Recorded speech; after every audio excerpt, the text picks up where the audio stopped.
Natural شاعری کے بارے میں حالی کے خیالات کا جائزہ لیجیے۔ نیچرل شاعری کو اردو میں فطری شاعری بھی کہتے ہیں۔ یہ الگ بات ہے کہ بعض حضرات نیچرل شاعری اس شاعری کو کہتے ہیں کہ جو نیچریوں سے منسوب ہو یا جس میں نیچریوں کے مذہبی خیالات کا بیان ہو۔ بعض یہ خیال کرتے ہیں کہ نیچرل شاعری وہ ہے جس میں خاص مسلمانوں یا مطلقاً کسی قوم کی ترقی یا تنزلی کا ذکر کیا جائے، مگر نیچرل شاعری سے دونوں کچھ علاقہ نہیں رکھتے۔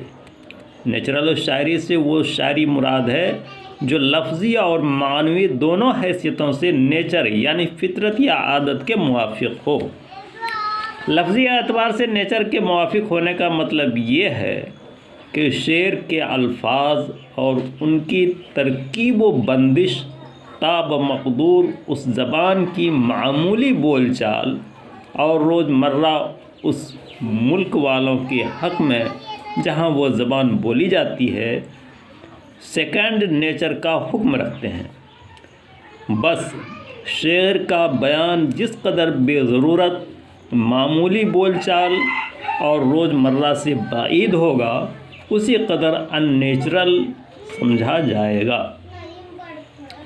نیچر کے موافق ہونے کا مطلب یہ ہے کہ شعر میں ایسی باتیں بیان کی جائیں جیسی کہ عام حالات میں اور ہمیشہ پیش آیا کرتی ہیں۔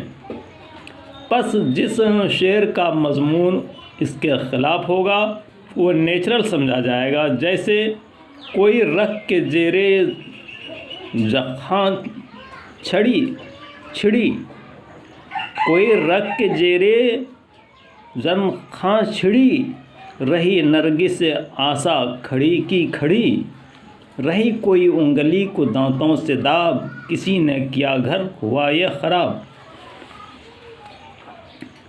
ان دونوں شعروں کو نیچرل کہا جائے گا کیونکہ بیان بھی بول چال کے موافق ہے اور مضمون بھی ایسا ہے کہ جس موقع پر وہ بولا گیا ہے وہاں ہمیشہ ایسا ہی واقع ہوا کرتا ہے۔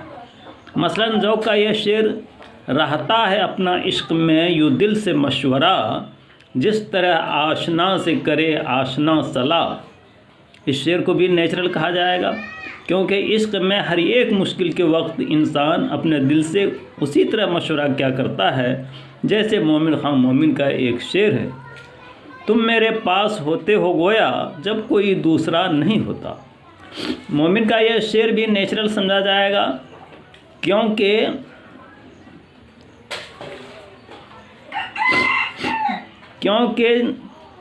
جس سے تعلق خاطر بڑھ جاتا ہے اس کا تصور تنہائی میں ہمیشہ پیش نظر رہتا ہے۔ یا مثلاً داغ کا یہ شعر، طبیعت کوئی دن میں پھر جائے گی چڑھی یہ ندی ہے اتر جائے گی رہیں گی دم مرگ تک خواہش یہ نیت کوئی آج بھر جائے گی۔ ان دونوں شعروں کا مضمون وہ ایک دوسرے کا متضاد ہے مگر دونوں اپنی اپنی جگہ نیچر کے مطابق ہے۔ ہر زبان میں نیچرل شاعری ہمیشہ قدماء کے حصے میں رہی ہے مگر قدماء کے اول طبقہ میں شاعری کو مقبولیت کا درجہ حاصل نہیں ہوتا۔ انہی کا دوسرا طبقہ اس کو شیڈیول بناتا ہے اور سانچے میں ڈھال کر اس کو خوشنما اور دلکش شکل میں ظاہر کرتا ہے۔ ان کے بعد متاخرین کا دور شروع ہوتا ہے۔ اگر یہ لوگ قدماء کی تقلید سے قدم باہر نہیں رکھتے اور خیالات کے اس دائرہ میں محدود رہتے ہیں جو قدماء نے ظاہر کیے تھے تو وہ نیچر کی راہ راست سے بہت دور جا پڑتے۔ اس کی مثال ایسی ہے کہ قدماء نے کسی پر عاشق ہو جانے کو مجازاً دل دادن یا دل باختن یا دل فروختن سے تعبیر کیا تھا۔ رفتہ رفتہ متاخرین شعراء نے دل کو ایسی چیز قرار دیا جو ایک پھل کی طرح ہاتھ سے چھینا جا سکتا ہے، واپس لیا جا سکتا ہے، کبھی اس کی قیمت پر تکرار ہوتی ہے، کبھی اس کو معشوق عاشق سے لے کر کسی طاق میں ڈال کر بھول جاتا ہے۔ اتفاق سے وہ عاشق کے ہاتھ لگ جاتا ہے اور وہ آنکھ بچا کر وہاں سے اڑا لاتا ہے۔ کبھی اس دل کا نیلام بول دیا جاتا ہے جو زیادہ دام لگاتے ہیں وہی لے جائے۔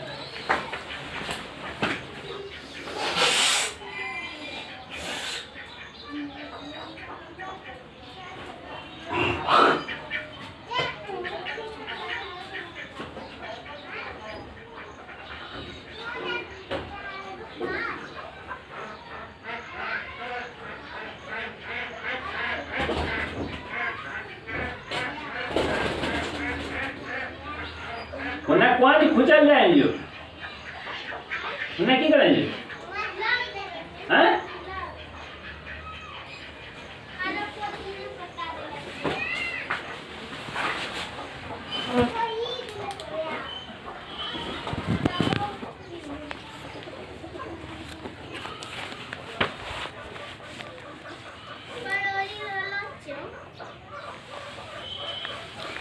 یا مثلا قدمہ نے عشق الہی اور روحانی محبت کو جو ایک انسان کو دوسرے انسان کے ساتھ ہو سکتی ہے مجازاً شراب کے نشہ سے تعبیر کیا تھا، اور اس مناسبت سے جام و صراحی، خم و پیمانہ اور ساقی و مے فروش وغیرہ کے الفاظ بطور استعارہ استعمال کیے تھے۔ رفتہ رفتہ وہ اور اس کے تمام لوازمات اپنے حقیقی معنوں میں استعمال ہونے لگے، یہاں تک کہ مشاعرہ بلا مبالغہ کلال کی دکان بن گئی۔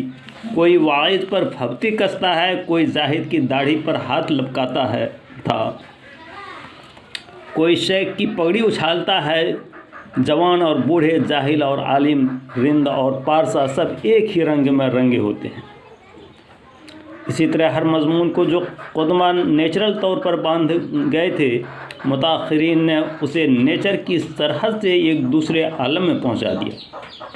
معشوق کے دہانہ کو تنگ کرتے کرتے صفحہ ہستی سے مٹا دیا، کمر کو پتلی کرتے کرتے بالکل معدوم کر دیا، زلف کو دراز کرتے کرتے عمر خضر سے بھی بڑھا دیا۔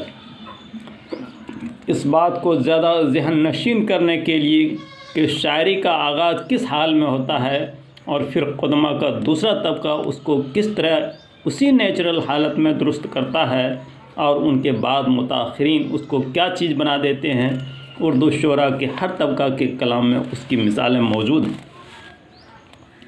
مرزا محمد رفیع سودا، جس کو دوسرے طبقہ کے شعراء میں شمار کیا جاتا ہے، وہ اسی کیفیت کو اس طرح بیان کرتے ہیں: سودا جو